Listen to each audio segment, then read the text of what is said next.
Bonjour. En ce début d'année, en tant que chrétiens, nous sommes invités à faire un acte de foi que cette année 2016 sera une belle année et une année pleine de surprises. Alors nous avons déjà des raisons de nous réjouir et de croire que cette année sera pleine de surprises. C'est que nous sommes entrés depuis le 8 décembre dans l'année de la miséricorde, qui est une année où nous allons pouvoir redécouvrir combien Dieu est bon, plein de miséricorde pour chacun de nous. C'est important puisque l'année 2015, surtout en fin d'année, nous avons vécu des moments difficiles au niveau de notre pays, notre nation, et puis peut-être parmi vous, certains sont inquiets pour des questions de chômage ou de difficultés financières en raison de la crise.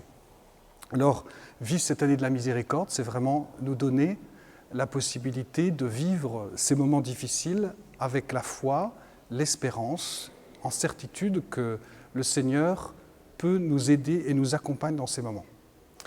L'année de la miséricorde se situe dans la continuité du Concile Vatican II. Le bienheureux pape Jean XXIII écrivait au début du Concile Vatican II, le 11 octobre 1962, « L'Église s'est toujours opposée aux erreurs. Souvent, elle les a aussi condamnées avec la plus grande sévérité.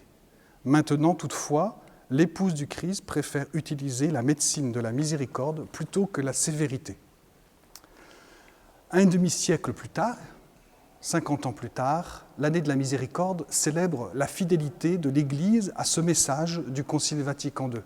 Découvrir la divine miséricorde, la diffuser autour de soi, tel est l'appel que le Saint-Esprit lance pour son Église et pour chacun d'entre nous. Alors je vous inviterai durant cette année qui vient à vivre l'année de la miséricorde en faisant plusieurs fois, puisque vous êtes sur la paroisse, c'est plus facile, plusieurs fois le chemin de la miséricorde dans cette église Saint-Louis, en passant la porte de la miséricorde, en suivant le chemin qui est proposé avec le dépliant qui est proposé à l'entrée. Ce chemin de la miséricorde nous aide à entrer donc dans cette réalité de la miséricorde, mais aussi à répondre à notre appel à la sainteté, qui est un thème central du Concile Vatican II, de la constitution dogmatique sur l'Église en particulier, et qui est parfois malheureusement mal comprise. Cet appel à la sainteté, c'est une invitation à vivre les choses ordinaires de notre vie, mais avec Dieu. C'est dans la vie ordinaire que nous sommes invités à être des saints et pas dans les choses extraordinaires. C'est dans les petits actes concrets que le Seigneur nous invite à la sainteté. Voilà, Louise-Élie Martin, que nous pouvons vénérer aussi dans cette église, sont un bel exemple de cette sainteté au quotidien, et je vous invite aussi à venir les prier.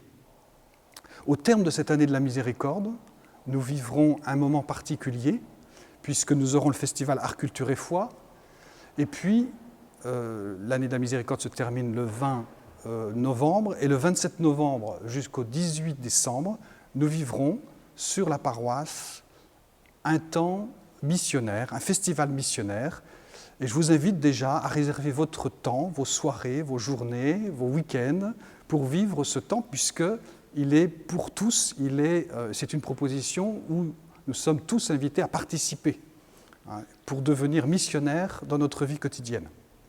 Alors réservez dès maintenant ce temps, et je vous remercie déjà pour votre générosité, car le Seigneur nous appelle tous à devenir des missionnaires dans notre vie concrète. Alors pour conclure, je vais simplement citer Jésus dans l'évangile de Luc, qui dit « Soyez miséricordieux comme votre Père est miséricordieux ». Telle peut être un peu la ligne de conduite pour cette année qui vient. Bonne et sainte année de la miséricorde à chacun. Bonne et sainte année 2016.